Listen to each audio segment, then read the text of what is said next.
Hey, good morning, church. Welcome back to 1 Samuel chapter 30 and 31. We're going to finish up the book of 1 Samuel today, and lots of good stuff in here again. We'll just jump right in.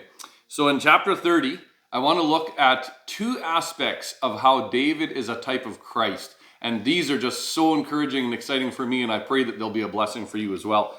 In chapter 30, verse 18, down to kind of the end of verse 20, I love it that after the Amalekites have taken off all of the plunder from David's camp, and David runs back after them and gets all of it, not some of it, all of it back. And not only that does he recover their own plunder, he also takes the Philistine plunder that the Amalekites would have taken from the Philistines as well. And at the end of verse 20, he says, "This is David's plunder." Why does that get me so excited? Because in Joel chapter 2, Joel prophesies that God is able to and will restore all that the locust has stolen. Friends, there are things in our lives that sin steals from us. But praise God, we serve a Savior who is able to redeem and restore anything and everything that sin steals from us. And I just love so much that this is fulfilled in Jesus Christ. Because also in Revelation chapter 1, verse 18, Jesus says, "I hold the keys to death and Hades." Friends, let's praise the Lord together today that our Savior, King Jesus, has recovered all things that have been stolen from us. Our ability to have relationship with God, our slavery to sin has been redeemed in Christ. Let's praise the Lord together. And so as we think about that in the context of those verses, take some time and intentionally, right now, just spend time praising the Lord that he redeems that which the enemy has come to steal, kill, and destroy. Hallelujah. Then, if we want to look in verse 22, you ever wonder, I want to ask this question, you ever wonder where strife comes from within the church? We got a good reminder right here. In verse 22, it says, "All the evil men and troublemakers among David's followers said," and then they start griping. Remember back in 1 Samuel chapter 22, who the people were in verse 2 that gathered around David? I think it's interesting. Remember, it was all those that were in debt, all those peoples that were kind of outsiders. They're the ones that gathered around David, and we liken that to those who gather around Christ, the broken people. Friends, let's be encouraged.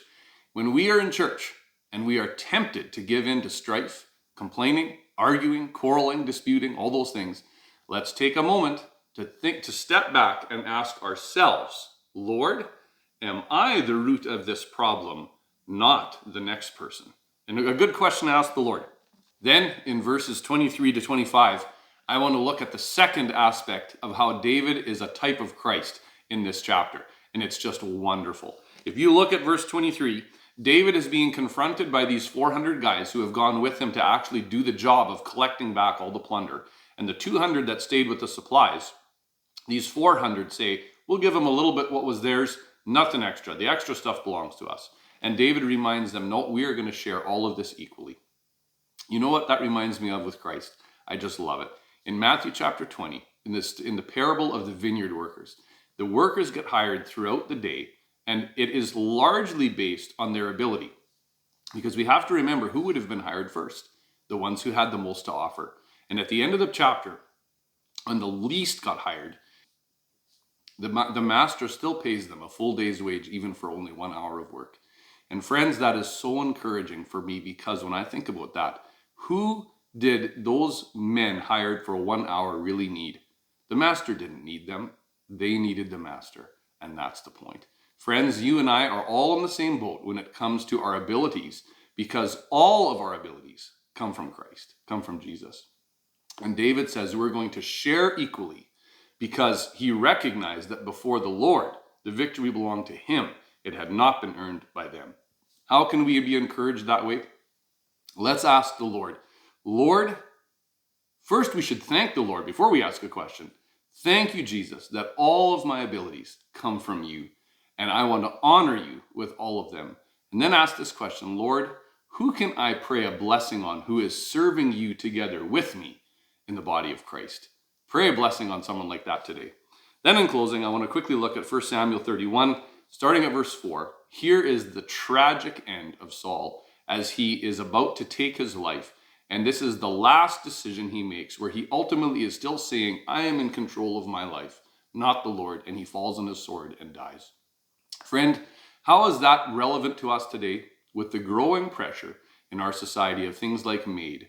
We can also be tempted to take control from God, who is intended to be in control of our lives. Acts chapter 17 says that all life and breath and everything else belongs to the Lord. And we are tempted sometimes to take that control away from him into our own hands, just like Saul. Friends, let's resist that urge and leave our hands in the hands of the Lord, leave our lives, in the hands of the Lord, that we would not take that from him, but praise him all of our days. And then when he calls us home, rejoice forever in glory with him together. Hallelujah. Praise him and serve him with zeal today.